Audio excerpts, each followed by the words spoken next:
Yo, it's me, DDP, and you're watching Count It Out with my boys, Mike and Tyler. Stay tuned and feel the bang.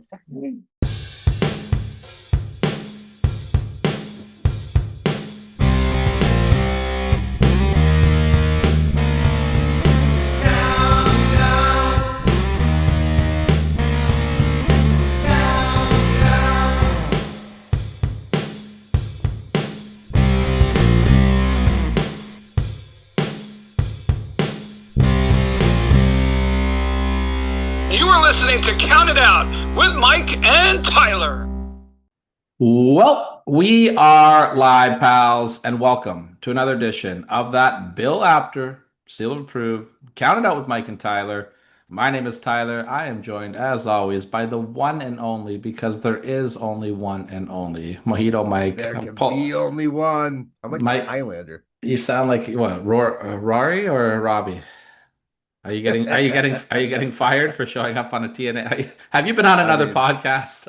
I have been to more TNA shows in the last 10 years than I have been to WWE shows. So I just thought you were going to show up on another podcast, and I'm going to have to fire you for not clearing it with our HR team. it's true. What's going on? You sound sick. Yeah, it hasn't been the easiest week. I don't get sick often, but when I get sick, I get my ass kicked. Hell yeah, So, brother. so here I am.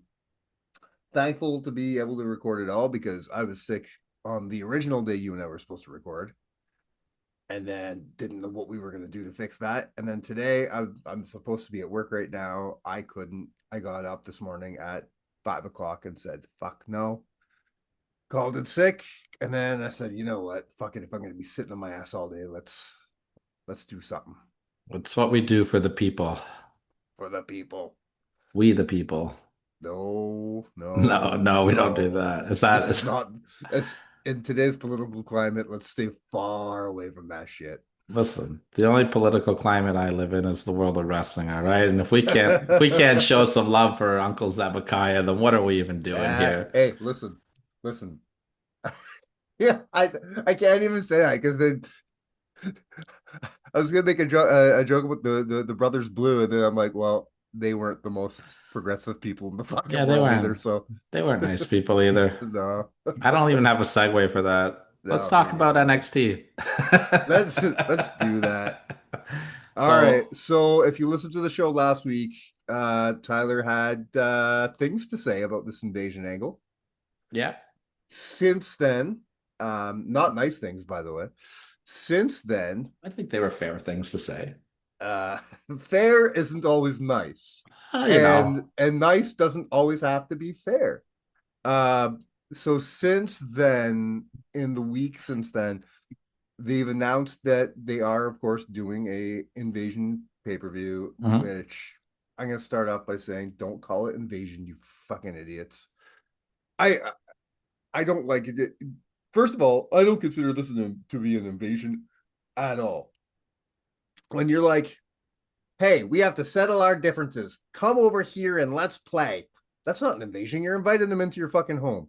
Well, yeah, and not to mention it's like public knowledge, like, and it's even in storyline standpoint that there's a That working they have agreement a working here. relationship. So, This is not invasion. I don't like the fact that the word invasion is even being used. Not to mention their so-called invasion last week was garbage. So let's find a different word to use.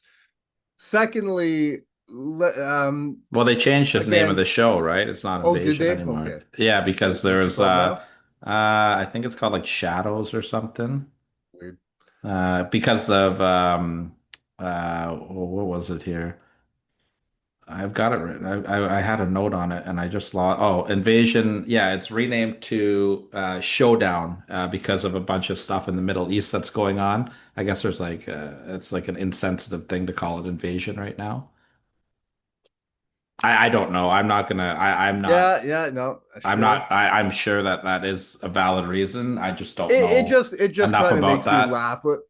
I don't like talking about politics on the show at all, but that kind of stuff makes me laugh because you see the stuff that Triple H and a lot of those guys support, and then that's where they draw the line. I think they got a lot of like a that's what they're lot like. of. Oh, we don't want to do something insensitive. Oh, let's jerk off over Charlie Kirk for an hour. But that's Well, where it's insensitive. That makes me giggle a little bit. But yeah, yeah, I don't know. We'll that's just neither here nor there. We don't yeah, talk about that stuff let's on this shift show. gears on that. Let's Yeah, not get into that. That's a whole rabbit hole we don't want to get into. exactly. But yeah, let's talk about the teams here Do for. one more thing before we get into teams, just because this is, excuse me, excuse me, this is so WWE as of late, anyways. Do you think that they could have done better than giving us a 1 week build before this paper? Because isn't this pay per view like next week? Yeah, it's next week. It's not even. It's not a pay per view. It's just an NXT show. It's not Ugh, a. It's not a pay per view. even better. I mean, I'm fine with it. I don't think this needs to be a big pay per view. I think they can build to something bigger. I think this is step one on it. It's been what we get a 2 week build to the show. I mean, Well, especially TNA. the fact that they're doing Survivor Series matches. I figured they would do this on the Survivor Series weekend pay per view. Do they have That a? would I don't even know if they have a well, Survivor Series weekend pay per view well, lined they up. they I guess they don't do that anymore. I know they used to because they used to do their pay per views on the weekend of the major. Like there was a takeover on every big four, Yeah, and I guess they don't do that anymore. I couldn't tell you. I don't Uh, follow the NXT brand enough to know what they're doing and not doing. Although Obviously, I neither will do I, because say. when they called their teams last night, I only knew one name. So Well, I knew a few names on the teams, but not so much on the knockout side. But I will say that I didn't hate the Invasion name just because I like the throwback that they were doing to that pay-per-view. Like, if anyone could get away with that, I guess it would be NXT because they've been yeah, doing that's those what they throwback do, right? they've been doing those throwback names, No Do you Mercy do you know all that that. there are two people that are on this now Showdown card that were on the original Invasion pay-per-view though? Did you know that? Two people. Two people.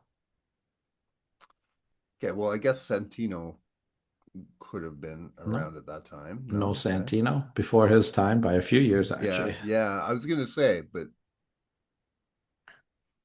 Well, one's obvious, like one's a big one. I mean, technically three, because I'm sure that one guy appeared backstage as well. But okay, I guess maybe I'm just not aware of who's involved in this show. So, so Jeff Hardy worked RVD on the oh, Invasion pay-per-view, and okay, I didn't know I didn't know he was involved. What's he doing on this Invasion show? they're doing a winner take all tag team title match, NXT titles Okay, versus TNA titles against I Dark see. State. That's very, So, very cool. and I'm pretty sure All Matt was on the card. I only knew about the two Survivor Series matches. So Yeah, no, I I'll did give you the whole rundown because they've announced two other awesome. matches on top of that. That being Okay. one of them. I'm assuming Matt Hardy was at least shown backstage on that original Invasion pay-per-view. Sure. And the other person that competed on the original Invasion pay-per-view is NXT commentator Booker T, sucker. Oh yeah. It Yeah. Okay. counts. It It counts. counts. It does count. The other match that was announced was Mustafa Ali going up against NXT North American Champion, your favorite wrestler, Ethan Page. Great. So those are the two. I'm sure they'll add more matches. I have something about to say about Ethan Page in a few minutes. So before we get to your list, let's remind me to Well, I round mean, back around. we're talking about them. Let's get to it now. It's not about Ethan Page exactly. It's just about something Ethan Page is involved in. Another thing I have a problem with in the midst of all this, why are we doing this in the middle of also feuding with AAA? What do you like? Who's feuding with Because AAA? well, Ethan Page every week is feuding with Dr. Wagner. Oh, is he? I didn't know that. Yeah. So the fact that like every week Dr. Wagner's coming out, cutting promos and coming on the big screen every time Ethan Page even sets his foot in the ring.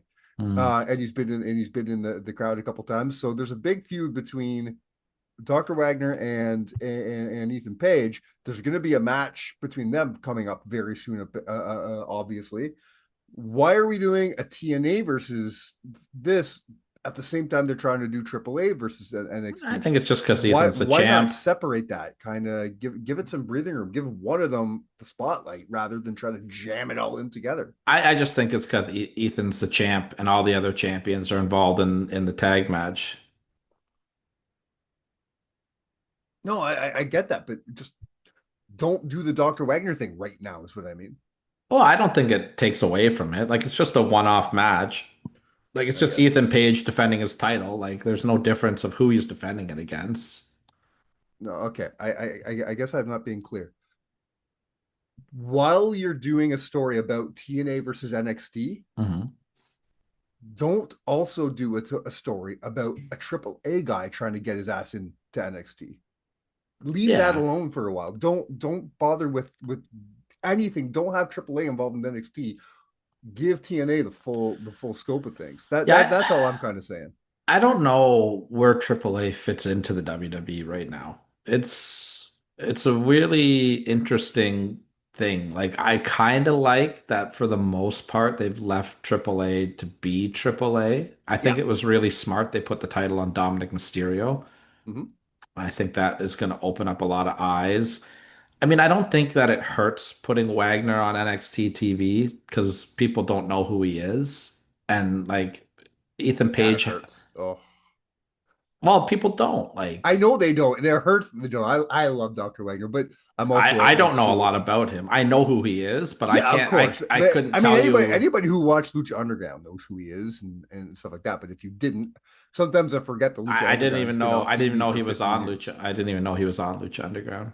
Yeah, I mean, like, I couldn't tell you three matches of his. I know he's a sure, legendary okay, performer. Like, I know the history of him. I respect what he's done, but I couldn't tell you a lot about yeah, him okay. because. No, I respect that. So I think it's good that he's at least showing up on this TV because, like, if he shows up on Raw and SmackDown, nobody's gonna give a shit, Yeah, right? At least on NXT, they can give it a little more time. I Ethan, do agree. I just find it weird that they're having a AAA guy doing this in the midst of well, TNA coming in. That's all. yeah, they're probably setting up Weird for timing, Ethan. They're probably just setting up for Ethan to go to AAA, right? That would be my guess. which I think is a great move. Yeah, I think so as Have well. if you're gonna have some representative over there, obviously Dominic was the right call. Have Dominic over there. He grew up in that environment. He knows what he's doing over there. Having that outsider, he doesn't belong here kind of heel. Ethan Page fits into that very, very well. I agree, and I also am really looking forward to the tag title match. I think that, and as you heard in our interview that I conducted with the Hardy Boys, They want their this, baby. their top bucket list goal right now is to Yeah. become NXT Tag Team Champions. Mm-hmm.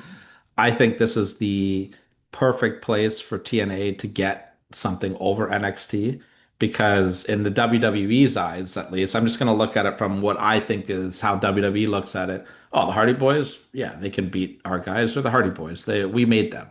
You know Yeah, what I well, mean? exactly. It's Yeah. not it's not so much, Yeah. oh, it's a like I don't know. Would do you think that they would let the Rascals win that match? Probably not. Probably not. But the Hardy Boys, absolutely. And I think it only elevates the NXT tag team titles to put them on the Hardy because Boys. because because they probably still look at the Hardy Boys as well. They're WWE legends. They're future WWE Hall of Famers. Well, yeah. They're And the and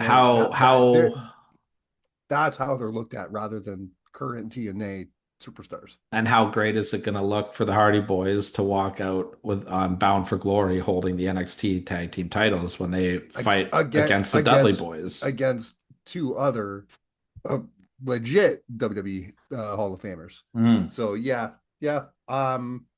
I'd be very surprised if they didn't win. I'd be confused if they didn't win. Yeah, I would be shocked. I think that would be a missed opportunity. And I do think that the Hardy Boys are the top drawing act in TNA wrestling. Sorry, Joe If they Hendry. do win these titles, man, they might go down as like the most decorated tag team of all time. I think the Dudleys might have them beat still, but I Yeah. think the Hardys have won more titles and more companies at this point if they do that. Yeah. Because the Dudleys got Japan. but Go not Mexico, and the Hardys I, got AAA, but not Japan. The go Hard, put those IWGP titles on those boys, and we got it. yeah, there you go. That's There it. you go. Yeah, I'm just trying to think. Like the Dudleys got ECW, the Hardys didn't, but the Hardys got Ring of Honor, the Dudleys didn't. So they both got WWE, all the tag titles. I think actually the Hardys are the only ones that have won every version of the tag titles in the WWF slash Yeah, WWE. They won Raw, SmackDown, that weird world title one. yeah. Uh, yeah, They got the penny titles. did they have the penny titles as well? Yeah, I think so. Yeah, Isn't during that second that big return, that surprise return that was the SmackDown titles they spree? got. They got the red and the blue belts there. I don't know about the penny ones. I thought those were the penny titles. No, I think they might have missed out on the penny titles actually. All right. I don't know. The tag title God scene damn, and those are ugly. yeah, the tag titles they have a weird lineage now in the Do WWE. you have a favorite era of tag titles? Like Um, we both really enjoy the look of title of championship belts. Do you have an era of like that was a good looking belt? oh Because I find going back, the tag titles were always kind of the ones that like Demolition and the Hart Foundation held, like yeah. those are nice belts. I think the best tag belts still fail in comparison to the best intercontinental belt. You know what I mean? What's your favorite Intercontinental belt? Or my favorite intercontinental, and this is just ah. I I think this actually is like. just their nostalgia. I like the white strap. I'm not a big. That's my Like least favorite one. the one that Cody brought back a while back. I really love that belt. I had a weird. I really liked like if he brought it back now, I'd be like, "What are you doing?" But when Warrior had the yellow strap, I Mhm. really liked that at the time.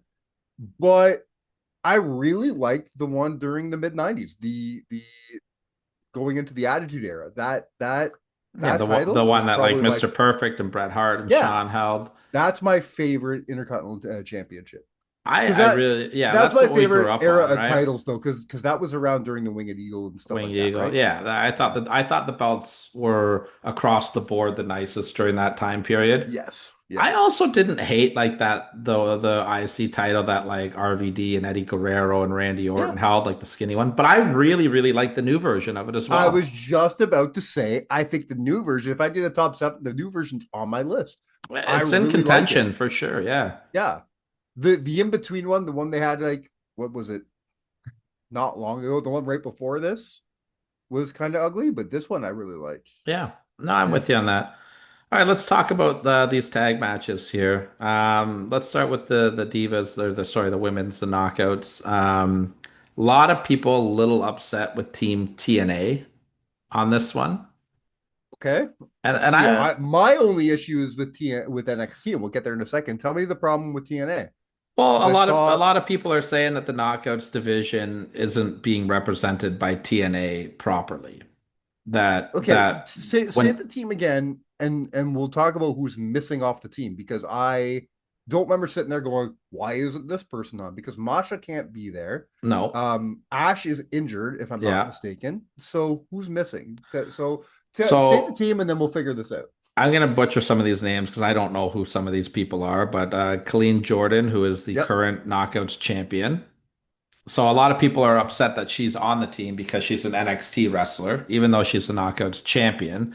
Now the storyline last night was she was being called a traitor by NXT, and she is saying no, like I have a commitment to TNA to represent them as the champion, so I'm taking that serious. So See, I don't hate that. that would only make sense to me if Trick Williams was also on Team TNA, and he's not. Well, and So but Trick Williams is a heel who's basically like I understand like the differences there. Like he's selfish, his character is selfish and I only care about okay, myself.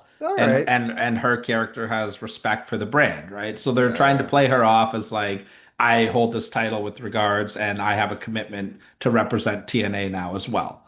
okay. Which I don't know, So it's kind of so weird, but it's okay. so if we're going strictly from a storyline standpoint, I Yeah. don't have a problem with this No, I'm okay with it too. because they're making it work in a storyline. I think As I would long have. as things can make sense, even if I agree with it or not, I'm gonna be okay with it as long as you tell me it makes sense. That I makes sense to me. I almost kind of think that I would have rather her been on the NXT team, but like not wanting like having issues with Team NXT because she's the Knockouts champion, maybe. But also that she doesn't feel accepted because they're mad at her that she holds a title that doesn't represent them, and Hmm. there could be conflicts. That's a good story as well. Yeah. So the two other competitors are the Inspiration, Jessica McKay and Cassie Yep. Lee, formerly known See, as I the think Iconics. that's a great pick. I think that's a great pick because it's got the WWE nostalgia on it, but they're Yep. also, even though now this is where people got pissed off last night too, they were announced as the Knockouts Tag Team Champions, but that hasn't aired on TV yet. Oh yeah. So people were kind of a little pissy about that, Okay, which I get it. whatever. I don't have a problem with them being on the team because they are champions and they have the WWE audience will know who they are. They have a 100%. history with When NXT. when she announced it, when she says, the next two people on the team are iconic, the crowd went nuts. Yeah. I Yeah, I think this is a great choice. 100%. This is a very good And they choice. have, and from a storyline standpoint, it makes sense because they came up through NXT, so they can give insight into the world of NXT, right? I think that makes sense. Now, I don't know who this other person is. Her name is Mara Sadie, I believe. Yeah. Okay. Yeah. Now, I she I, I used to be in NXT and now she's in TNA, and a lot of yeah. people are having issues with this one. Okay. I I I don't mean, understand. I would now I don't know. I just think it's a good spot, I guess, for a younger unknown person. Like I don't know much about her Yeah. at all, so I can't really comment too much on it. I mean, I would rather have seen somebody like Jody Threat in there, but that's because I love Jody Threat and I'm biased. So Yeah. like, but Yeah. I just think that I do think that there are maybe a couple more well-known people in the knockouts division that could have been in that spot. Even like an Alicia Edwards or um I'm trying to think Indy Hardwood, who even though she's a former Hartwell. NXT Yeah. Hartwell, sorry, she's a former NXT person as well. I do think that it's very wise to stay away from Tessa Blanchard. You do not want that. Yeah. You don't want that heat coming in, the wrong kind of heat coming in on a big platform like this. Yeah. Rosemary, I think, would be a fun See, person to put in there. that's the name that I was thinking that would be good. But again, is Rosemary for me, Jody Threat for you? Am I only want Rosemary in because I'm a big, you know, Rosemary Mark, and like, is she I think too they're both more established though. Like Jody's a well? former like three-time knockouts tag team champion. Rosemary's Rosemary in my mind is a first ballot TNA Hall of Famer. yeah, I mean, I think she's definitely makes a case There's for no it. question to me. Rosemary right now, if you look at that women's roster, there's no more established veteran than Rosemary. Hmm. And then Team NXT, you've got the NXT Women's Champion JC Jane. I don't know who a lot of these people Right. are. So Jada Parker, Yep. Sol Ruka, and Lola Vice. I Yeah. don't know. So as Here's my somebody, question. I'm gonna let you take this one because I don't know who a lot of these people are because I don't watch I'm not. NXT. I know who they are. I've seen a match or two of each. I'm not like I'm like you. I don't watch any more NXT than you do. So I'm not exactly familiar with all these people. But here's my big question: where the fuck is Jordan Grace? Yeah, I mean Jordan I and just Blake sat there Monroe. waiting for her name, and I'm like, how? Why? Like this? Because if I'm a TNA, imagine the people who are TNA fans watching. Because this the fucking point? Getting TNA fans to also watch NXT. If I'm a TNA fan who doesn't watch NXT, and I find out, hey, TNA is going to be announcing their Survivor Series team, I'm going to watch that show. Do you not want to see one of your favorite TNA superstars of all time fucking represented?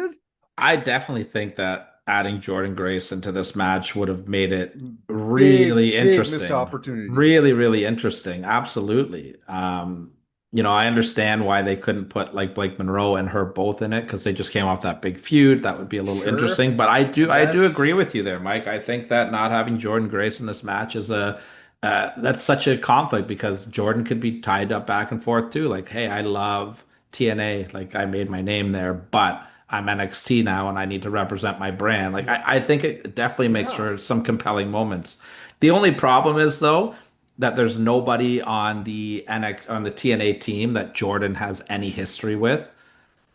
So it's Yeah. kind of like it would have been cool, like let's say if Deanna Purrazzo was still in Sure. TNA and on that Yeah. team, because then Yeah. you have that moment, right? Or Or if Naomi Masha or wasn't going through what she's going through right now, 100%, because Masha would have Masha been would have been on perfect for this that team. team, right? Yeah. Yeah.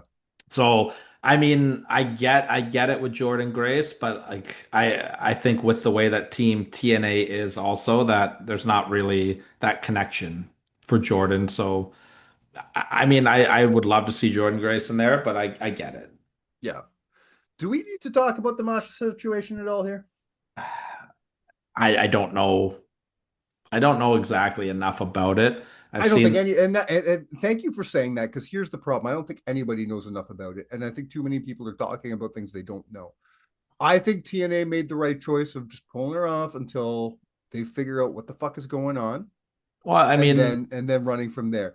This is one of those situations though that people need to shut the fuck up until these people's personal lives have taken care of themselves. well, we've We seen don't know it. what happened there. We've seen it enough times in the business where, and I'm not going to say that these are false claims or that they're real claims, but we've seen both sides of it. We've seen Yeah. people that have allegations like this be Yep. fired, be removed, and we've seen people that get allegations like this that were ended up being false allegations that were Mm-hmm. also fired and removed. So I will say kudos to TNA I think they're handling it very well. for Yeah. stepping in and pulling her off the road for now because you can't set a precedent that it's not okay for a man to do this, but it's okay for a woman to do this. Exactly. I like that they're just Exactly. treating this as an equal opportunity situation. Yeah. And I hope that everybody involved in this situation comes out okay because there's hurt everywhere, right? I don't know much about, I know her ex-boyfriend is a wrestler as well. I think he's in GCW for a while, does like some deathmatch stuff, right? I don't know who he is. So Okay, I if don't I heard know. his name, if you told me his name, maybe I know who we're I think talking he's about. at, But I think it's like Akira or something like that. oh, you know Akira. You've met Akira. Yeah, he was in Destiny before, Yeah, he right? was. Akira's a nice guy. Yeah. So, I did not know they were together, if I'm being honest. so let's Yeah. just hope that everybody that's involved in this situation leaves it in a better place. Because it's not my place to comment on. I don't know these No. people personally. I can Yeah. tell you, I feel confident, very confident commenting on Master Slamovich, the television character. I can comment on, 100%. but I don't know her as a person. I've got to No. meet her very quickly one time in person, Very briefly. and she was very nice to me. But I mean that doesn't mean that she's Yeah. not a piece of shit behind closed doors. I don't know that, right? I've met many people that were very nice that turned out not to be nice people behind closed doors. So Sure. I won't comment on their personal life, but I mean, I think TNA did the right thing for sure until they can I figure it out.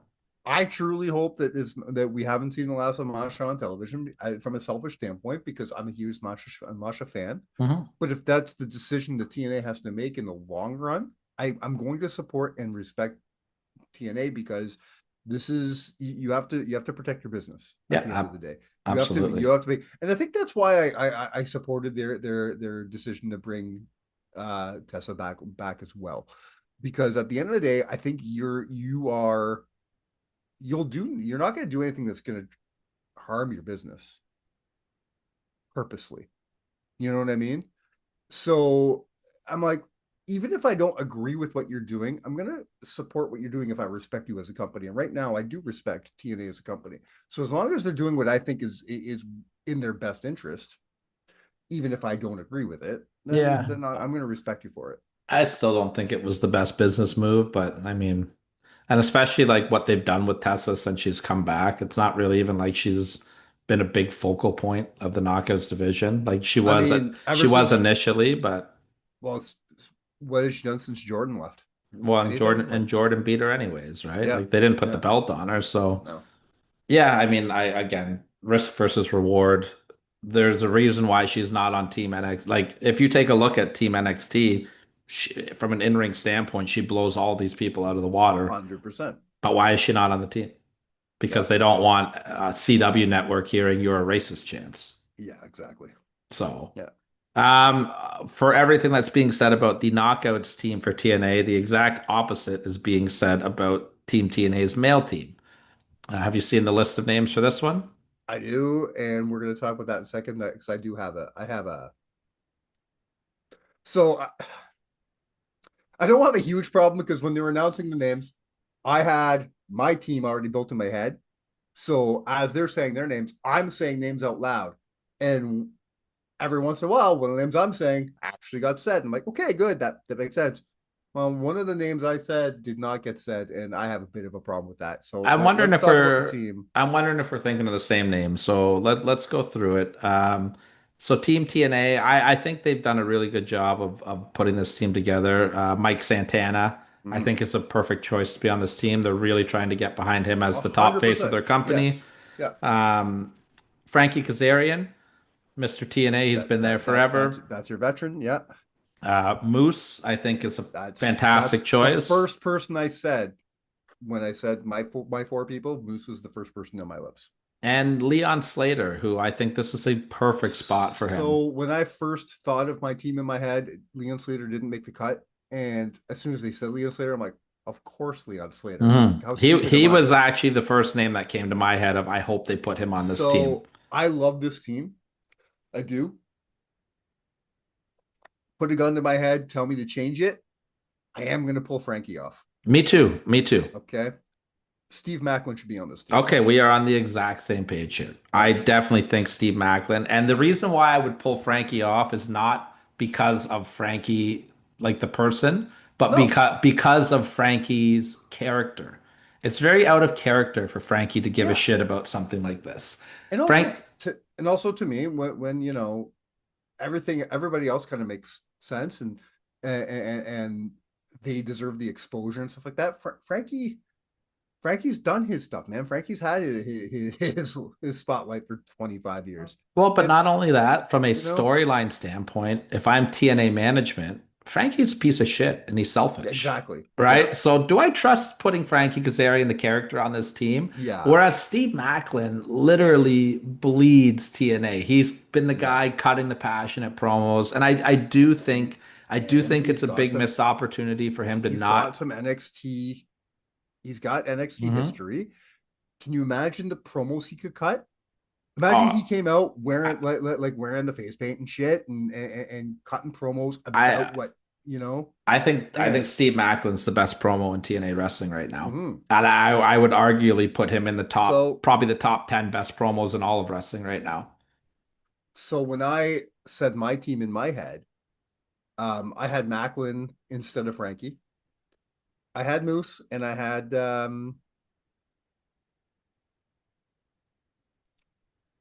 sorry, who am I missing again? I don't know. Uh, I'm wait. sorry. Macklin, Moose, Mike Santana. Oh, Santana. I had Santana. I had Moose, and I had Macklin. Mhm. I didn't think of Slater originally. Instead of Slater, I wouldn't change this now. Slater works. Slater actually makes perfect sense. But instead of Slater, I had Cardona Yeah, just because I want to see Cardona on this show. I think that Cardona will have a match on this show because I he hope caught so. he cost that guy the spot on Mhm. Team NXT. Oh, But okay. Matt Cardona is not a TNA guy. Like he's not even signed under contract to them right No, I now. know. He's I know. like, you know what I mean? So I want to see But he's been there guys. front and center for all these Yeah, because things. You he's know what I probably mean? like one of the biggest names in their company, but he's You not a can see him. TNA. I had to laugh because I guarantee they probably told him, okay, when they're doing that thing outside and they did that like face to face thing, I guarantee they told, okay, Matt, you get in the back. You see Matt literally like push himself to the fucking front. Yeah, well, I mean, Mike Cardona knows how to get himself fucking over. He always has. and he's found himself. You know what I mean? Like Zach, when he was Zack Ryder, and he's said this many times publicly. Like he would be like, "Hey, like I would just go around. I would go with the flow and do what they told me to do." Yeah. And now, like I think he knows that's not the way to do it anymore. And I think he's found how to advocate for himself.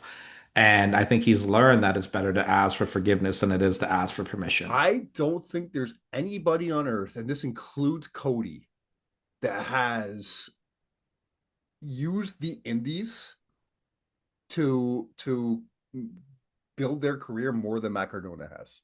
I will say Cody has beaten Cardona in that because Cody went from being Stardust to the face of the WWE, and that's because of what he did on the Indies. So from a But success I think it has a standpoint, lot to do with him going and helping build the second biggest promotion on earth.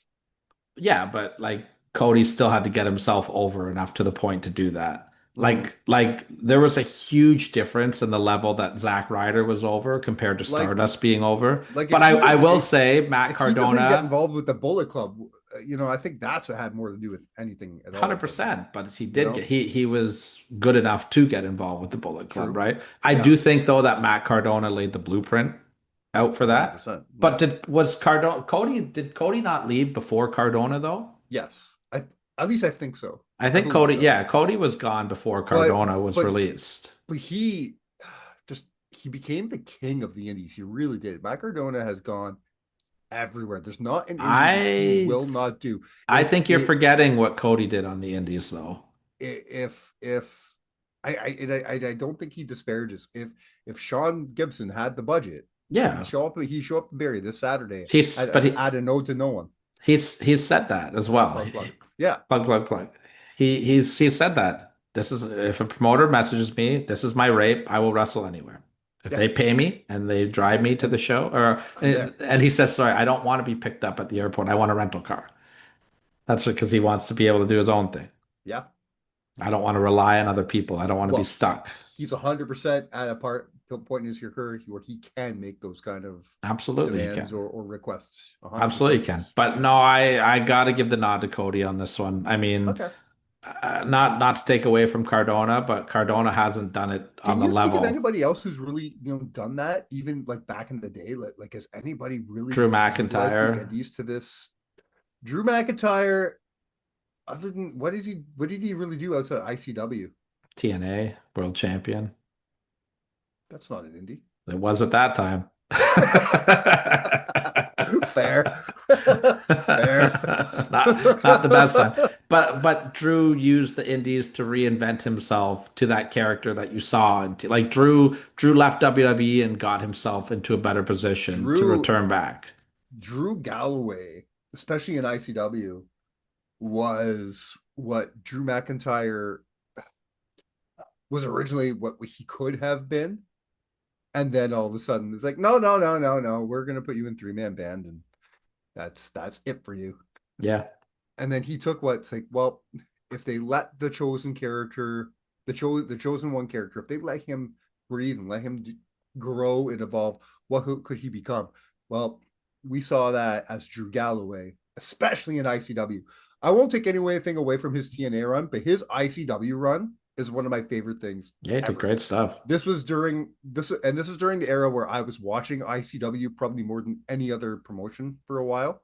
I loved me some ICW between 2016 and 2020. That era of here's a I don't know if people will find this a controversial take or not, but there's a totally different platform that a lot of the women have used to get themselves over a lot more since leaving the WWE and making a lot more money is the OnlyFans route. And I think it's fantastic what they're doing. Listen, I'm not saying that from a pervy, creepy type of way. And neither am I. I've always considered myself an extremely what I would call sex positive person. And what I mean by that is I don't see any fucking point in judging anybody for what they do to make money. Why are you any better for why is picking up garbage on the side of the road more honest work than showing your stuff on camera?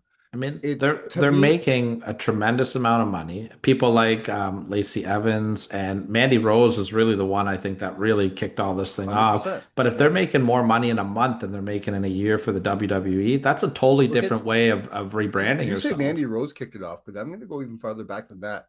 Jordan Grace has been on OnlyFans for like 8 years. Yeah, but I think Jordan Grace has never shown an inch of nudity. I think Mandy like kind of reinvented that though. Like Mandy like made it the biggest public platform. I don't look at the content. I don't subscribe or anything like that, so I don't know exactly what the content is. But neither do I. But I'm going to assume that Mandy's stuff is a little bit more provocative than Jordan's is. Where Jordan, man, Jordan's just like, listen, I'm going to show you my journey. If you want to pay me, I don't know, $10 a month. I don't know what she rates, but let's say it's $10 a month. You want to pay me $10 a month? Let's do this. Well, apparently a lot of fucking people want to pay $10 a month. And if you can listen to me right now, because if I would love for people to give us $10 a month to listen to this podcast. Nobody wants to do that, but I would love that. If I found out they will give you $10 a month to show your fucking nipple on the camera, I'm gonna show my nipple on the camera, and it's not because I have a lack of respect for myself. It's not because I grew up without a daddy and all these things these horrible things that people say about these women. These women make we're in a age of empowerment for women. They can do what the fuck they want and they shouldn't be judged for it. And that's sex workers everywhere. That's from your OnlyFans to your strippers to your legal escorts. As long as it's legal, do it. You're not hurting anybody, do it. I don't care. When it comes to this kind of stuff, man, I'm all about let people live their lives. I will pay $10 a month for you to keep your shirt on. And I'm sure that we could probably raise more money on our Patreon there we go. Whatever it is. Whatever it takes to get me that $10, I'm doing it. You have taken your shirt off on our show once before, and our feed immediately crashed. If you remember, do you remember that? I do, because your phone overheated technically. But I'm calling it. It was. If I remember properly, that was Canada Day. Yeah, this is why you're not allowed to do Canada Day shows anymore. We're taking you out. So July 1st in Northern Ontario, where Southern Ontario, Central Ontario, I guess, where I was at my cottage. During one of the hottest summers on record, it was like 40 degrees outside, and I'm trying to do this show. It's hot as fuck. I take off my shirt. My whole system just craps out. It was hilarious. It was a sign. Put your shirt on.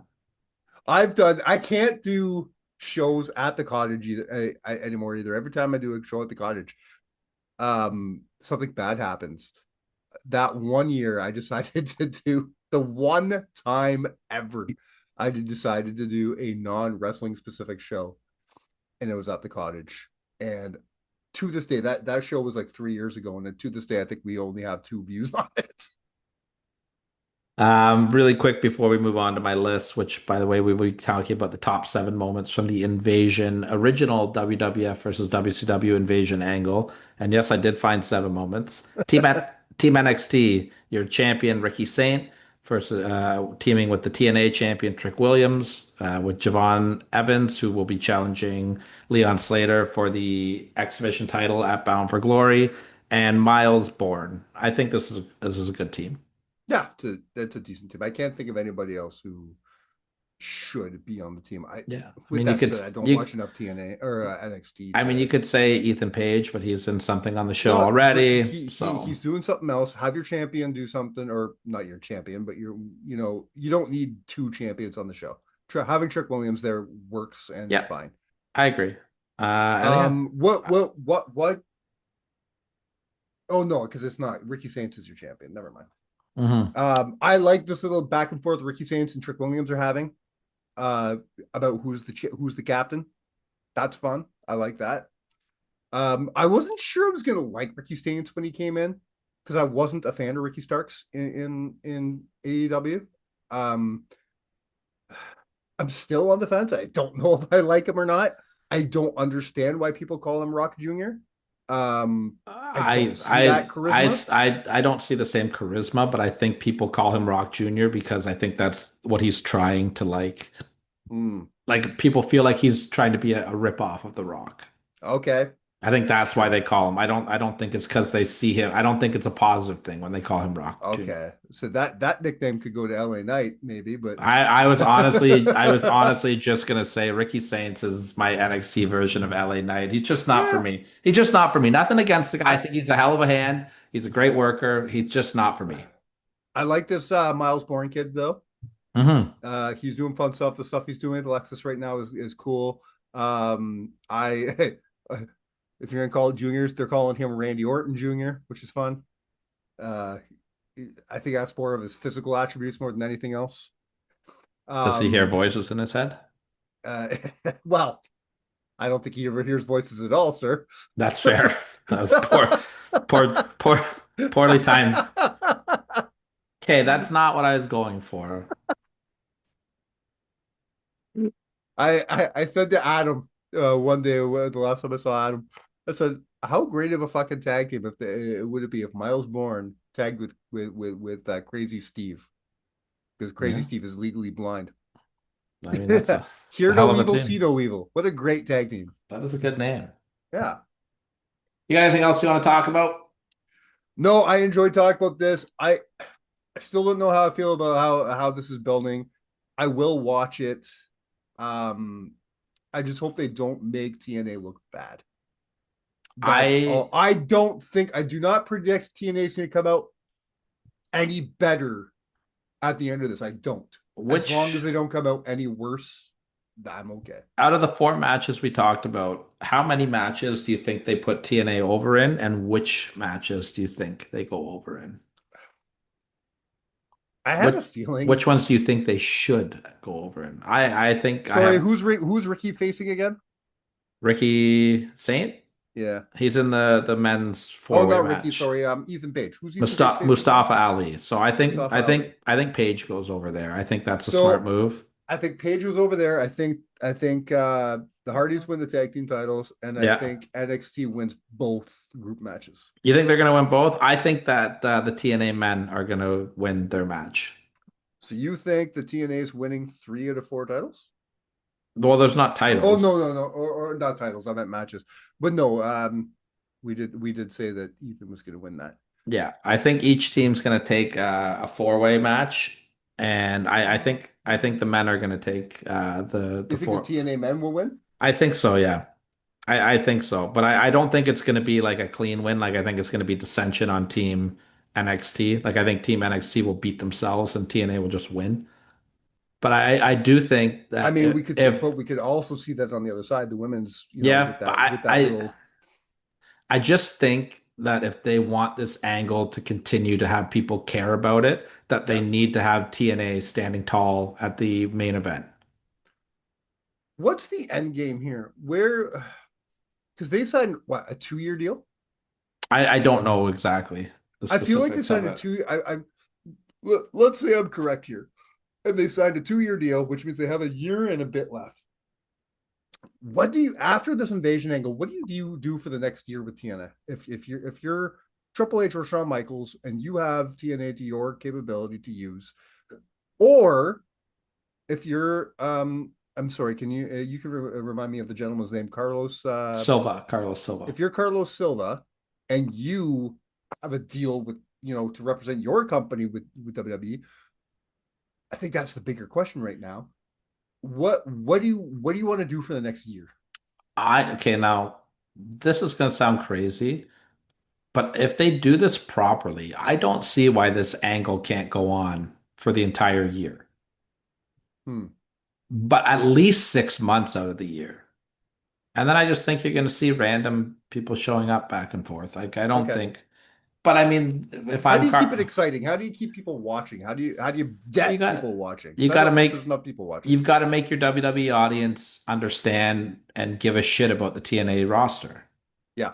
Because let's be real, like NXT is the big draw here. They're a WWE brand. Which is very funny considering both you and I watch more TNA than we do NXT. Yeah, but I mean, in the world of wrestling, NXT, Mhm. like NXT is bigger than AEW. You know what I mean? Like Yeah. it is what it is. They're under Yeah. the WWE umbrella. WWE is the top dogs, right? Yeah. Yeah, you got to make people in the WWE world give a shit about TNA wrestlers like they did Joe Hendry. Here's a question. Why do you think we didn't see Obafemi involved in this pay-per-view at all? Or in this I show? think he's main roster bound. Not anytime soon, though. Like I'm hearing rumblings. not before next week. No, but I mean, why even put him on the show anymore? Like, if they're gonna bring him Oh up, man. if I they're my personal I don't know if this is a conversation for today or did he hold this till the end of the year. I've been thinking a lot about um about Oba lately and what I want to see for the future of him. I want to see him possibly. He's on my. I don't know if I want to do this. I want to see where he is on the list, but I'm creating a list that I want to do near the end of the year, maybe at the start of January. I have my list. One of my first lists in January is going to be the top 7 people I want to see win the Royal Rumble in 2026. Sure. I won't say where he is, but Obafemi's on my list. Yeah, why not? Right? The last thing I'll say about this, and we'll move on to my list, is I've been thinking, and I can't remember, and if I said this on air, I apologize, but I'm pretty sure I just said this off air to either yourself or to Jonah. I can't remember. I figured out where I want to see Joe Hendry in the wrestling world right now. Okay, that must have been a Jonah conversation. I'm all ears. I want to see Joe Hendry play the part of Rob Van Dam in 1997. Okay, remind. Okay, I want Joe Hendry. Where's Jerry Lawler? I want Joe Hendry to become a heel in NXT or in TNA. I think And he's a little too over for that right now. I think that they can make this work. I want to see Joe Hendry be a heel in NXT because I want him to think that he's doing the world a favor. I am a I am an NXT superstar and I am here TNA because I am your hero and I am making your See, brand bigger. that his character is built for that already.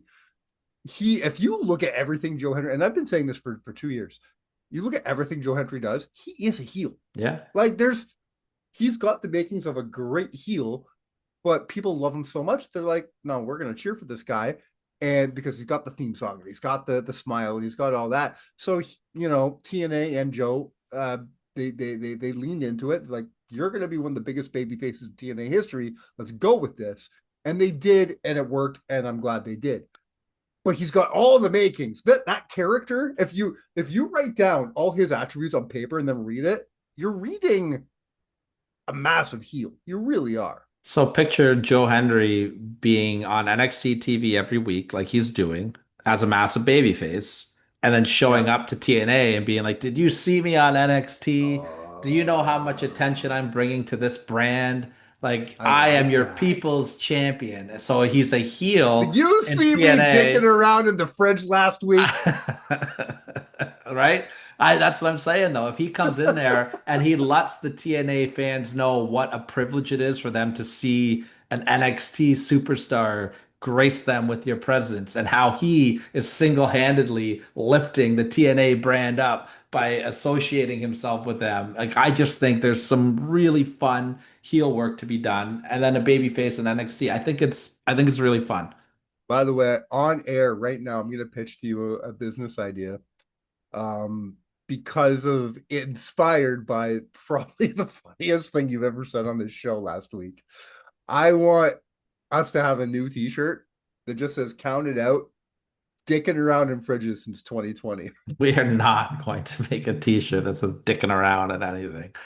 Although I do think That that dude, I've listened to that line, like I've replayed that line on the podcast and laughed 30 times. You saying "dicking around in fridges" is my favorite thing you've ever done on this show. Before we jump in the list, I have one quick point to talk about that I want to talk about. It was announced online. I forget where I read it, but it was basically made official. John Cena's last match will be at Saturday night's main event in December. There is no this rumor Washington. in Washington. This rumor of a pay-per-view called Ruthless Aggression has been squashed. That's not happening. His last match is at Saturday night's main event. I want to get your thoughts on that. Do you think this is a fitting send off for John Cena to be at what a lot of people, whether you and I agree or not, a lot of people will consider a throwaway? I do. I think You think I it's think good? it's really smart actually. Really? I do. Okay. Explain. Well, I don't disagree, more but I people want to hear you. I want to hear what you have to say. more people are going to watch this. More people are going to have access to this. Yeah. Um It doesn't need to be on a pay-per-view. Sometimes I forget because in the States it's so much different. In the UK it's so much different. We get everything here in Canada. We get everything on Netflix. Yeah. Everything. Yeah. Raw, SmackDown, pay-per-views. Oh, we don't get Saturday Night's Main Event. Not until like a day later. Yeah. I don't think it's Uh, on Netflix at all because Saturday Night's Main Event is NBC. yeah, but I think it does eventually come on. I think. I'm not sure. I haven't seen any on it. So we get it all in one place except for a thing here or there. Even with the ESPN deal, even with the Disney stuff, we all get it. We get it all on Netflix. We're very lucky here in Canada to have it. We have a one-stop shop. Yeah. I guess in the States it's not that easy. You No, have it's to not. have 17 different fucking subscriptions to watch WWE. Yes. So I guess you're right. If you want more people to watch, I guess NBC is the way to go. And we're also in an era now where like pay-per-views slash PLEs are a lot different than what they were back then. They're not as big of a deal anymore because we've had the WWE network. Like, ordering a pay-per-view used to be a big deal. Like, oh man, I got to put down 50 bucks to do it, right? You're not paying, the company's not getting paid 50 bucks a purchase anymore, 80 bucks a purchase now for a pay-per-view. So nobody starts begging their mom in February to buy them WrestleMania in March anymore. 100%, right? So, and also from a business standpoint, like the WWE wants to be on NBC. That's a big deal. So this will be the most watched. This will be one of the most watched wrestling matches probably in company history. Like it's not going to do the numbers that Hogan and Andre did, but man, this is going to be a huge rating and it's going to be a great business move for NBC to look at the WWE and be like, holy shit, like we got something here. So yeah, I think it's great, and I think it's great that everybody's going to have access to it. We've had a year of John Cena. We've seen him on pay-per-view. We've seen him on Yep. Raw. Like, if the pay-per-view system was what it was 20 years ago, I would say that this is a moronic move to put it on TV, but it's not.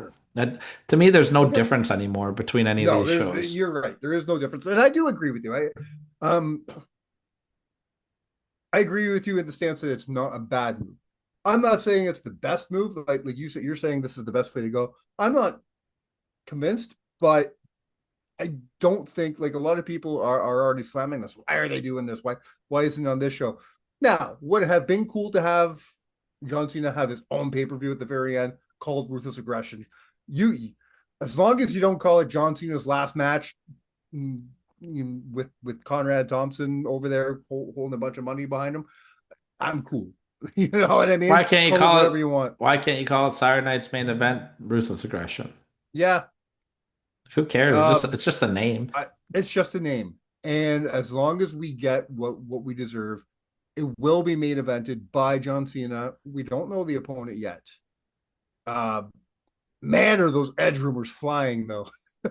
It's not happening, people. It's not happening. We have major news sources now writing stories going, what if? Edge is under contract with AEW. Edge is the only reason why Edge is doing this angle where he stepped away from AEW television is because he's filming a movie, folks. I did hear that his AEW contract was up at the end of September. He's not going to be. Not true? I think it is. I think it's up at the end of October. Okay. He's not going to be the final opponent, guys, and nor should he be. I do not agree with the nor should he be part. He shouldn't be. Yeah, I will not agree with that. I would, if they were going to have Edge involved with this, I think that like a one-off appearance as a partner in Survivor Series would be great. But you say that now, but if it happened, if they announced it and it was going to happen, you would change your tune pretty quickly. I would be excited. I would watch it. I would be excited to watch it. But what does it do? And let's take a step back then. What is the goal? It's what John wants. Well, that's it. What is the goal though of the John Cena retirement match? Does he want to put somebody over? Is this going to be all about just showing love to John? I think that's what it is. I don't think it has anything to do with getting future talent. And if it is, we talked about this for a whole year. Then his last opponent should be Gunther, and Gunther should beat him. Like that. Otherwise, Like, is it just going to be a nostalgia match? Is it going to but be a purpose I think behind it's this gonna. match? I think it's a Where nostalgia match. Me personally, if it's not a nostalgia match for me, then it's got to be Gunter. If it's not Gunter, give me a nostalgia Okay, let me ask you this question. Let's say Edge or never Cody left. again, or finish the That's trilogy, that's or what I finish the think. That's trilogy. what I think they should do. Give me Cena and Cody one last time, and I'm a happy man. Cody can say, "You want to leave with the belt? Well, here's your shot. One more time, me and you." Here's And my more, here's my question to you. Let's just or they just say, see this, I don't care about this right now. Let's finish this. You're one, I'm one. Let's get the rubber match who's out of the way. better? Yeah. Here's my question though. Okay, if Edge wasn't in AEW right now, if Edge never left the WWE, Sure. would people be calling for him to be Cena's last match? No, Or but are people just wanting him to be the last match because it would be a surprise, like a they fun? want him to be the last match because he couldn't be involved with the first 3/4 of the tour. Okay, but let's say he could be involved. People just want if no 100%. If he could have been, all I care, I don't even care that he's part of the last match. The only reason I want him part of the last match is because the timing does not allow him to do anything other. If I just want him part of this tour. Yeah, so that's the next question I was going to ask. Yeah. Is there a difference between Edge facing John Cena in a match or him just coming out and shaking his hand after? I would be cool with that. The Do we need the fan in me, match? I want the match. Knowing that Edge can still go, I want the match. I think Do we need the match? I think what they've done with each other is enough for me. But is it enough for them? Again, at the end of the day, I want what John wants. It didn't sound like Edge was too. It didn't. Now I don't know if you answer this question because he's an AEW guy now, but he's been asked about John a lot, and his response kind of was, "I want to leave our legacy where it is because I don't think that we can do what we did 20 years ago." That could be a company answer. That could be the answer of a guy who knows that who hasn't gotten the phone call yet and doesn't want to say anything, or that could be a very honest answer. And if that's a very honest answer, I respect him for that. Again, this goes back to what I've been saying this whole time. I want what John wants for the tour, but I want what everybody wants. Anybody who deserves to call their shots deserves to call their shots. Are you pulling Edge? What's that? I was saying, are you pulling a Batista right now? Give him what he wants. I want it. If Edge doesn't feel like it works, if Edge doesn't want to so-called ruin the legacy of their feud, then I respect that too. Don't do it. Would I like him to come out during that 7 Nights main event and give him a hug or something? Fucking A. What about Chris Jericho as a final opponent?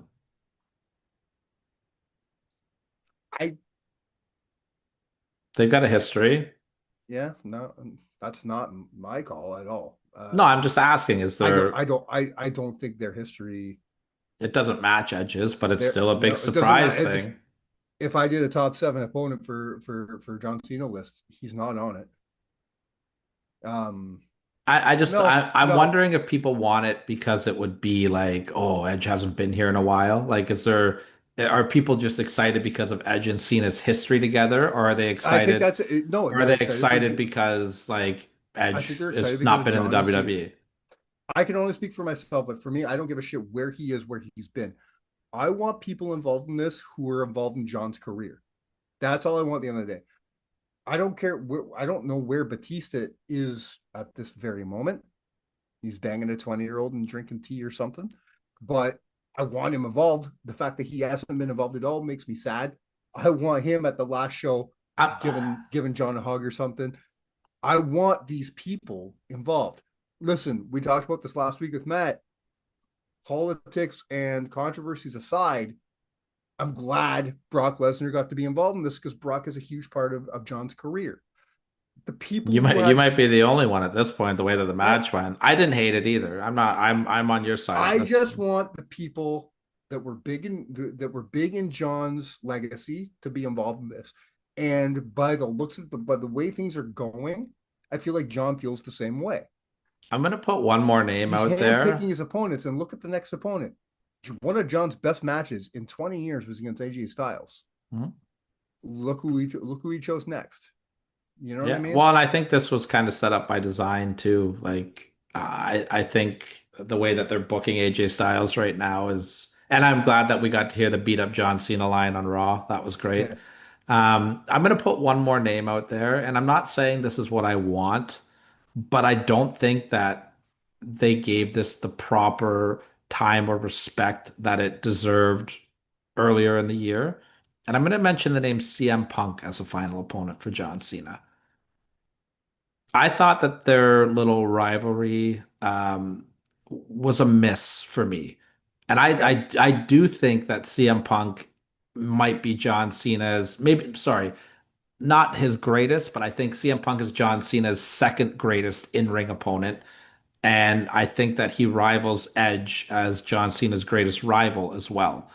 Right. And I feel like that their match got sidetracked by so much outside interference and that their storyline was not really great leading up to it. I thought they had one really good promo back and forth. I absolutely I know. I know. hated Dr. I Thugonomics CM know. Punk.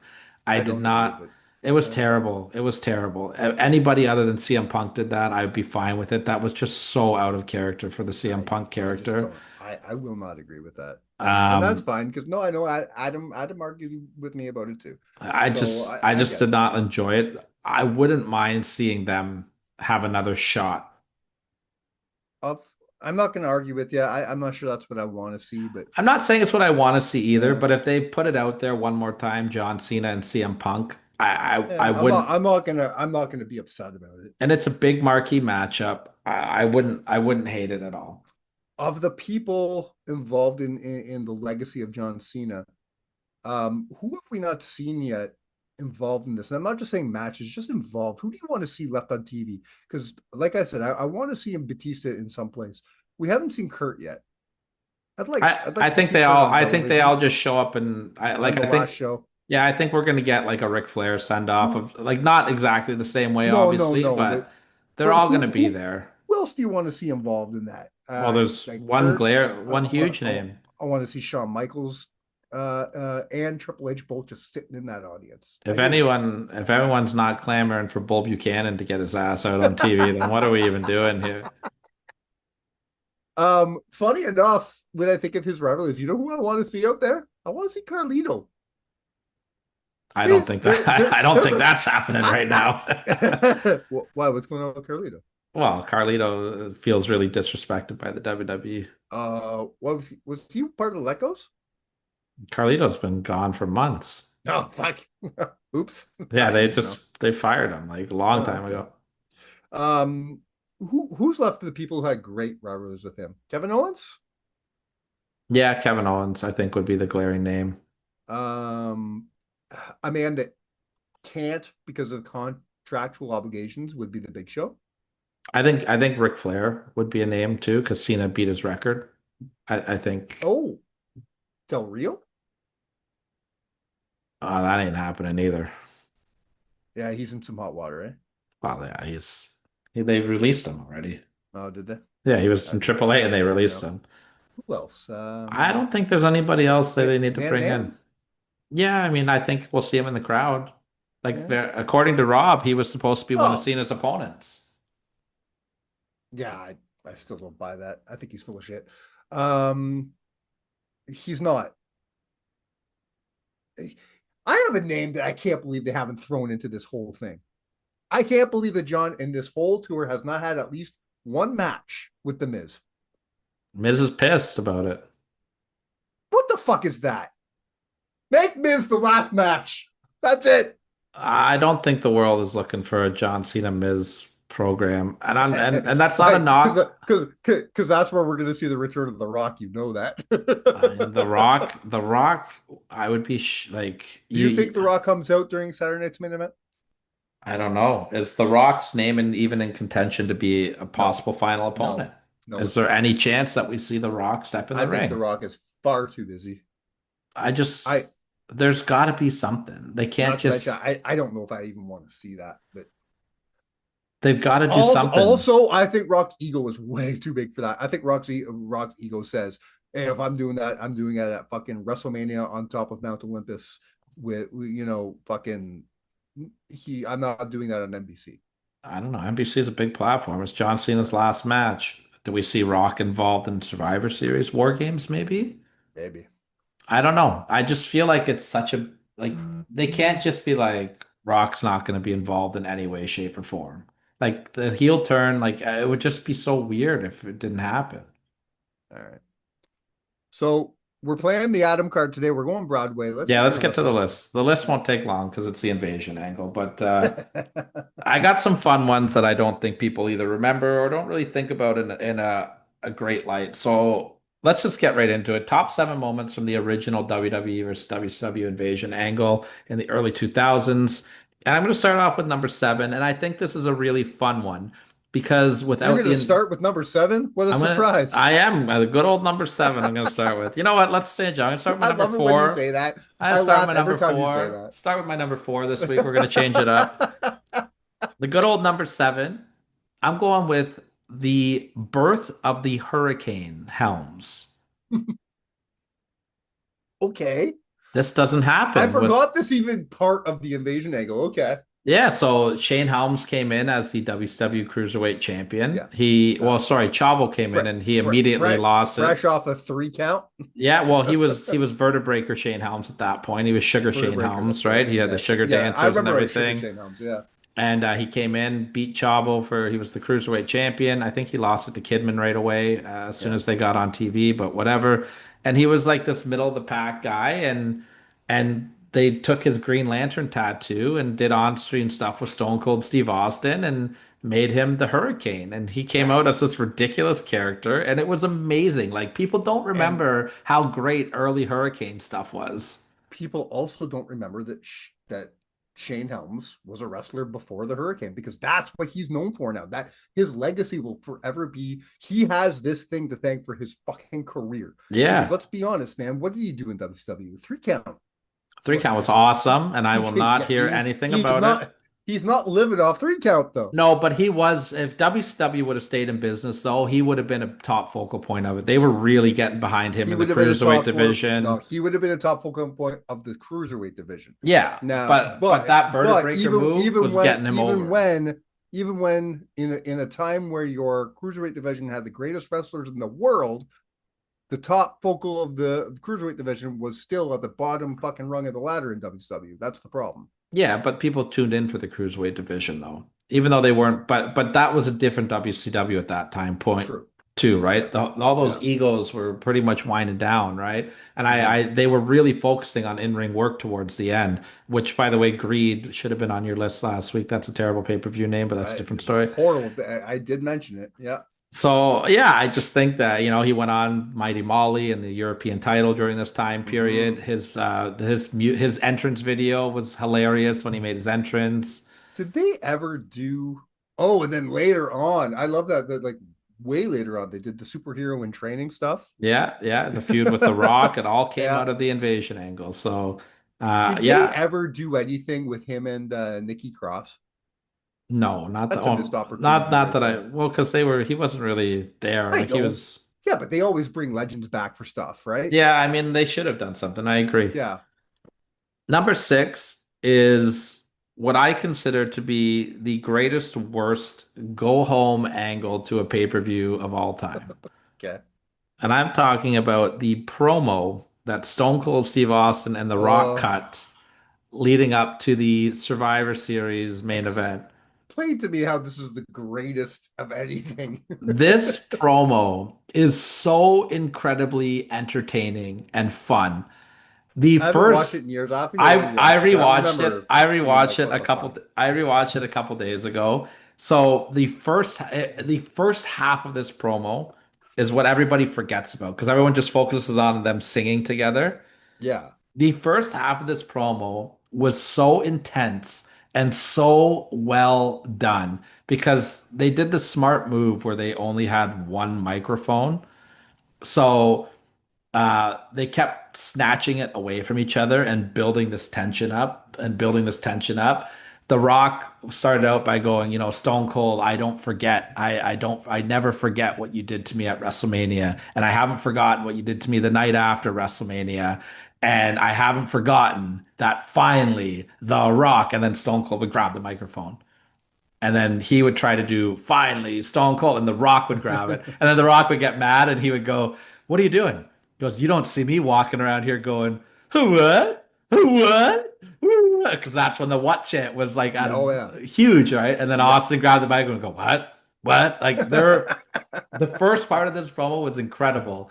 And then The Rock, Stone Cold was like, "You've hurt my feelings. You called me a redneck hillbilly." And then they ended up singing together, which was Which is absolutely fucking hilarious. great. Yeah. If this promo But didn't- you're going into that's you're what I going was into just gonna something- say. That's my problem here. If this promo You're going didn't, into something serious and you're cutting a comedy promo. And listen, this era of Stone Cold Steve Austin is peak comedy Austin. Okay. Especially when he was injured and couldn't wrestle every week. oh, we'll talk about that. This is peak comedy Austin, but there's sometimes that comedy should be put on the back burner. And we should be a little bit serious. I know agree. it's professional. Listen, I know it's professional wrestling. Professional wrestling is goofy. Professional wrestling is silly. I get it. But there are some times I agree. that we gotta pretend. We gotta pretend it's serious. I agree. If this promo happened any other time, before a winner takes all, people are getting fired match, Yeah. that does not take away how entertaining and amazing this promo was. And that, this was so fun. I highly recommend everybody goes I back and have to watches go it. rewatch it. Yeah. The first 8 minutes of this promo before they started singing are some of my favorite promo work I've seen from both of these Sure. guys. Yeah. The singing is so fun, even though the timing of it is terrible. They sing Margaritaville, it's I hilarious. do remember that. Yeah. Great Yeah. stuff. This is a great promo. Steve did more singing between 2002 and 2003 than he did his entire career. And then the funny part is after they do Or finish 2001, I guess. after they finish singing their song and they're holding hands, and then The Rock looks at him and goes, "But The Rock will never forget." And then Rock bottoms him. Then Kurt Angle comes out to help Austin, and Jericho comes out, and they had teased the Jericho heel turn, and is Jericho gonna hit The Rock? No, they're on the same page. And I will give a spoiler that the Chris Jericho slow burn heel turn was very hard to leave off this list, but I chose the Hurricane over it. Okay, yeah. I'm okay with that. Let's go with number 5, and I think we got to go with Shane McMahon showing up on WCW and purchasing the company. This is a huge moment. The fact that this isn't your number 1 is confusing to me. This is the pivotal moment. This is a big moment. This is the moment that not only started the Invasion Angle, but this is still a moment that we talk about 25 years later. 100%. This is one of the most talked about, replayed, and important moments in WWE history. How the fuck is this your number 6? This is confusing to me. Or your number 5? Because it's such a shocking and fun moment to have Shane show up on WCW TV. But I mean, the promo work wasn't phenomenal. It was just okay. He wasn't that guy, though. I get it. I'm talking about the most entertaining and best moments that have happened. How he was saying it. It's about what he was saying. Yeah. That man came out. We just spent. I remember, because I think I was in college at the time, and I'm sitting watching that fucking TV going, what the fuck is going on? Because Vince McMahon says he bought WCW, and this isn't social media days.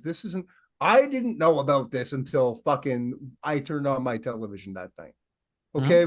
Me too. We didn't get to know about news until you knew the news. I turned on my TV and find out this motherfucker bought WCW, and my mind is blown. So you spend the entire night in this simulcast, which is a first time ever. Fuck you, Forbidden Door. Is it a forbidden door if you own the company? Wait, in 2001, this blows your mind, right? Like you're watching this thing, what the hell? And all of a sudden, Shane comes out and says that infamous, not even infamous, bullshit, it's not infamous. That famous line, the name on the deed is McMahon, but it's not Vince McMahon, it's Shane McMahon. Great I line. now own WCW. Hmm? That line still, I can hear Shane's voice in my head. Of everything we're going to talk about here today on this list, there's nothing that resonates more in my mind than this moment. We'll see. This is a number one with a bullet in my mind. I think that it's a huge moment in wrestling history, but I don't think it's the best moment or even close to the best moment that happened during the Invasion Angle. But this is We're not talking about we're not talking about This is what this Yeah. is, we don't get, you don't get to pull the trigger if you don't put the bullet in. This is your bullet. Are you I telling don't me know, that man. this is the best moment, not the most important moment in wrestling history or shocking moment in wrestling history, but are you telling me that this is the best and most entertaining moment from the Invasion Angle? Yes, because the angle sucked. I can't think of anything more entertaining from this whole point. All right, well Oh, let's go with my number 4 then. I'm going to ask you point blank. Is Shane McMahon buying WCW more entertaining and better than anything that Steve Austin and Kurt Angle did together? Because that's my number 4. more important? Yes. Is it better? I'm not No. talking about the most important No, because the list no. isn't the most important moments in the Invasion I Angle. It is the most entertaining moments in the Invasion Angle. I will take little It hat is the Kurt best over. it is the best moments from the Invasion Yeah, Angle. okay. I will And concede. if it was the biggest moments from the Invasion Angle, then I agree with you. Shane McMahon buying WCW is one of the biggest moments in WWE Yeah. history, but it's not the best moment from the I Invasion will Angle, concede. I will concede just because of Kurt Angle and his tiny hat. and that's part of it. Then you go to their amazing SummerSlam match. Then you go to all the comedy stuff they did, the milk truck, Cry for Yeah. Me, Austin. Mm-hmm. All of this stuff is way more entertaining and better than Shane McMahon buying WCW. But Shane McMahon's moment is bigger. Wait. So is this your number four? Yeah, Kurt Angle and Steve Oh, okay. Austin. Kurt Okay. Angle and Steve Austin. I didn't know if you were just like No, sidetracking and that is my number okay. 4. Kurt Angle Okay. and Steve Austin. Because The this could be your number one as well. 100% it could be, but it's Yeah. not. But it's not. Okay.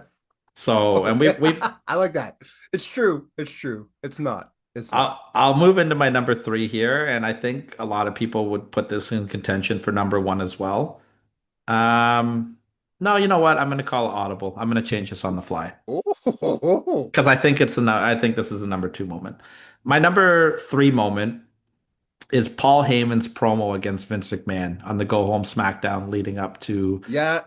Now, when you said this is your original number two, that the this original could be number 2. this could Yeah. be a number two for me. For I'm sure. going to change it to the number 3 just because I thought my original number 3 moment was just a lot more powerful. But this is a damn good promo that Paul Heyman cuts on Vince, and he cuts deep on Vince. There are two great well, I mean, there's 1,000 great promos for Paul, but there are two great promos in his lineage that you're just like, this is a moment in time, and this is one of them. And then you add Bischoff in later and get the three of them in, and you're like, holy shit, Mm-hmm. right? Those two promos those are moments in time because you're like, I can't believe I'm living in a world where I'm seeing this. And it leads you to believe that maybe one day we could see Tony Khan and Triple H do the same thing. It's not, we can't say it can't happen because we've seen it happen. Yeah. And the unbelievable can happen. And this proves it right here. Well, and not only just this promo that he cuts on Vince, where he just rips Vince apart, and please go on YouTube and find Paul Heyman shoots on Vince McMahon on SmackDown. But Paul Heyman's work in general during the Invasion Angle, him and Jim Ross, I don't care what anybody says, are one of the greatest commentary teams of all time. Yeah. And they blow JR and the King out of the water. It's not even close. I think that was a missed call on my part. I don't think I put them on my greatest commentary teams list. And I think that was a missed call. They're a top 3 for me. They're a top 3 for me. I don't know if I say top 3, but they're definitely on my. They definitely deserve to be on the list. The way that Heyman got under JR's skin, yeah, and you could tell like it was a work shoot. You know what I mean? Because like Oh yeah. Heyman's so good, but JR I think actually would get annoyed. Remember when they had the full blown argument on Raw for like That five was real, minutes? man. That was At least so it good. felt real. Yeah, that was great. These guys were phenomenal together. Heyman Now Heyman knew the right way to be a heel on commentary. this promo that you're talking about, though, now legend has it that Vince just said, "I don't want to know. Yep. Go out there and talk." Now, legend also has it that Vince wasn't happy afterwards, but what makes good TV, man? And Yeah. Vince knew that. Vince knew that if I put a restrainer on him, if I put a governor on him, if I put a muzzle on Paul, that's not good TV. Paul needs to go out and be Paul. And Paul went out. He was fucking Paul. Which is going to lead right into my Now, number two. But so I'm sorry to do a little side angle here, but just for our younger fans, people who don't understand the difference here. You guys know the Oracle. You guys know the Wise Man. You even know the Advocate. But if you don't know Paul E. Dangerously, holy shit. To put that in perspective, see that stuff. to put that in perspective, and this is a shoot. They had a network television deal with TNN Network. TNN, yeah. And Paul Heyman went on and publicly asked to be fired as a shoot because he was so unhappy didn't with like the them. way that they were being promoted. Yeah. Yeah. Paul Heyman, between the years of publicly fired Sabu in the ring as a shoot for no showing an event. And we're not, and this doesn't end at the Paul E. Dangerously stuff, because in WWE he was not Paul E. Dangerously. He was Paul Heyman. But his first few years as Paul Heyman in WWE, he was still Paul E. Dangerously. That character still lived. His work with the Dangerous Alliance was great. All of it. And the promos he would cut in that time, when he comes out, one of his most famous lines, and this sets the tone for what we're going to see from that point on, is when he comes out, he says, "I must be in Washington because I came out here and I saw Bush during a woman's match." Yeah. That set the tone right there, going, we don't know what this fucker is going to say ever. Look at his Hall of Fame speech. He was he was the most unpredictable. He was a wildfire. He was the most unpredictable person in professional wrestling. And that leads right into my number two. All right. Because for about 10 minutes, we had the return of ECW, and it was unbelievable when it happened. And Paul Heyman on commentary, "Can you feel it, JR? Can you feel this moment?" You know, we had RVD and Tommy Dreamer come out and interfere in a tag match with Kane and Jericho against the Alliance. And then all of a sudden, like, they're getting the beat down, and all these WWE wrestlers run out. And they're sitting there ready to fight, and then you kind of look and you go, the Dudley Boys, Taz, Just Incredible, Raven. Wait a minute, these guys are all ECW guys, and then they all turn and face Kane and Jericho at the same time and beat them down. What an incredible way they did this, and then they ruined it 10 minutes later, but that's okay. Until the ruining, because that's what WWE likes to do. Let me write a personal note, please. Dear Shawn Michaels, go watch this shit. Because he seems to be good at what they were good at doing something cool and then fucking it up. Just don't fuck it up. Stop fucking it up. Why can't we have nice endings? Why can't we get good endings? That's the problem. Professional wrestling is so fucking good at giving us quality meat and then fucking up dessert. You know what I mean? And Sean's doing that right now for sure. Ties into my number one perfectly as well. You have any idea what this could be? No. You know what I want to know, Mike? You know what I want right now? Head? I want the old Stone Cold. Give me the old Stone Cold. Because my number one moment is that segment with the old Stone Cold. Do you remember this? Do you remember everything about this? No. Man. Is this before or after heel turn? This is right before the heel turn. This was the go-home show to Invasion. And on SmackDown, Vince was nervous. And Steve is, give me a hug, Vince. This is when Steve was doing the hug stuff. Yeah, And yeah. Vince came out and cut a promo on Steve. And he said, Steve, I don't want a hug. I want the old Stone Cold. Give me a Right. stunner. Give me a stunner, Steve. And Austin put his head down and walked away. And then the whole next episode of Raw was showing Steve Austin in a bar. And he was just drinking and reflecting. And then they brought in classy Freddie Blassie to the That's WWF right. locker room. And he cut this promo on everybody saying, we're down right now, but you need to get up. And he stood up in his wheelchair and said, fight, fight. And then all the roster was like, yeah, yeah. And Stone Cold's in the bar watching it. And he throws the balls down. He storms out of the bar, starts heading to the arena. And as this is happening, they cut back to the arena eventually. And the WWF is just getting the hell beat out of them by the Alliance. And then all of a sudden, they're in the parking lot. They're getting beat up in the parking lot. They're getting beat up in the ring. And you just see Stone Cold's pickup truck come.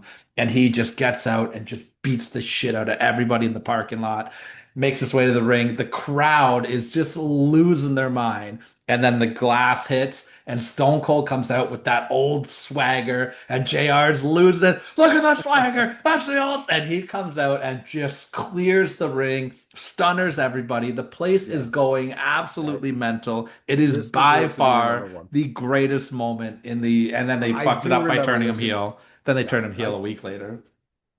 so I agree. I concede to everything I said before. This is a clear cut number one. I'm It's okay an with it. amazing moment. Yeah. So here's my question for you. Mhm. Let's do some, because I can't remember if Jerome and Jerome, who the fuck is Jerome? I don't know if Jay and Tyrone, collectively known as Jerome. That's I funny. don't remember if Jay and Tyrone rebooked the invasion at all. But let's do some real. I don't want to be all here all day, but Yeah. let's do some really quick. Not rebooking, but where I want to pinpoint where the fuck did they go wrong. We know that one of the biggest points that went wrong in this angle is they couldn't get the names that they should have had or would have won. There Mhm. was no Kevin Nash, there's no Hulk Hogan, there's no Scott Hall, there's no Sting. So that hurt them. We get that. Their names are limited. But with the names they had, they still could have done better than what Yeah, they did. DDP, Booker T, and Buff Bagwell, your three top names. They, wow. That was the three biggest names they And had. Buff had what, one match, and One match and got fired. then his mommy called him sick for him. Yeah. Yeah. But then, but with what they had, especially with the ECW guys coming in, they had something better than what they gave us. I have a couple questions for you of where I think they went wrong and whether or not you agree with me. My number one, because we're going to go off your number one here, was having Stone Cold Steve Austin join the Alliance hurtful to the angle, or not? Was it good? Um, I think it was both. I think that it What did felt we get out of that other than a great feud with him and Kurt? well, they didn't really have like the star power wasn't there to have a believable competition without Stone Cold, if that makes Yeah. sense. Because like look at Team WWF, Do you not think The Undertaker. Rock could have fit that spot a He was lot out better? he was out filming movies at the time. Yeah, I guess that's He right. was gone for that, all right. But having The Rock on that side and Stone Cold on because WW, he was Mr. WWF. You know what I mean? Do you So know what they should have done looking back in hindsight? And it's really easy to look back in hindsight. of course it is. They should have waited a year before they did anything. They were most likely afraid it would be too late and nobody would care anymore. Then what But they you're probably not wrong. then what they could have done is just given WCW its own show and left them Well, separate. in hindsight, this is what you do. You keep Nitro on the air. You turn SmackDown into You let them Nitro. live. You let them live. If the ratings tank, then you do the invasion angle. But you wait a bit. You let it grow. You let it breathe, and then you bring it in. Well, because look what they did, right? Here's the plus to that. Let's just say they wanted to Because a get year W. later, who comes in? You have Flair. Everybody, You have Flair, Hogan, Hall, Nash, Scott Steiner, Yeah. they're all Goldberg. They're all here a year later, year and a half Yeah. later, right? So let's just say, let's say you want to keep WCW, you want to strike because the iron's hot. But nobody knows who these people are in WWF. You don't know your O'Hares and your Palumbos and your Exactly. so why not give them SmackDown to let them elevate and build themselves up? And the people they did know, they didn't make look like stars. Don't tell me that the way to make Booker T look like a star is having The Rock coming out saying, "Who are you?" Yeah, you're right. You're You know, absolutely right. don't tell me that making DDP look like a star is having him come out and be a stalker. Like they didn't make the only stars they had didn't look like stars. That's unfortunate. I just think the only way that this angle works is if you wait a year. Yeah. I don't see a way. The WCW roster that they got just wasn't strong enough to compete with that WWF roster. A couple other things that may have hurt it. Do you think Stephanie McMahon's involvement in the alliance hurt the storyline? Ah, yeah, like it didn't hurt it, but it didn't Should help it it have just either. been should it have just been Shane and Paul? I don't think that I think putting ECW with the WCW hurt it more than anything. Well, that's no longer the alliance then. Now, so you just wanted WCW versus WWF. Yeah, I Then think that they could have had ECW. I think they could have booked ECW stronger than both of them if they wanted to. for sure. Because the ECW stars were at least Or make it established WWE. or make it a three-way. Have the invasion angle between WCW and WWF, and then when that is coming to its peak, Then you bring WCW invades them both, or ECW, sorry, invades them both. force them to It work says, together. don't forget us. Well, and that would have worked because all those guys were established on WWE television. Yeah, So it would have been more believable than WCW coming in, right? sure. Yeah, You know, and then you got RVD who got over like $1 million, right? But if you take a look at the original, at the two Invasion teams, right? Like the Invasion pay-per-view, you had Booker T, DDP, the Dudley Boys, and Rhino, mm, right? So that's three WWE guys and two WCW guys on that team. The yeah. Survivor Series team was RVD, Shane McMahon, Booker T, was it the Dudley? No, the Dudleys weren't on it. Kurt Angle, Yeah. and I can't remember the fifth one now. Booker T, Shane McMahon, Kurt Angle. I know it was a WWE guy. That's gonna bother me. Everyone's yelling at me right now. I can hear it. Stop yelling at me. Team WWF versus Team WCW. I gotta Google this. I can't believe I have to Google something. How embarrassing. There's it. You're gonna I, edit this out. I should know this. Oh, Stone Cold. Fuck. I forgot Stone Cold Steve Austin. We both did.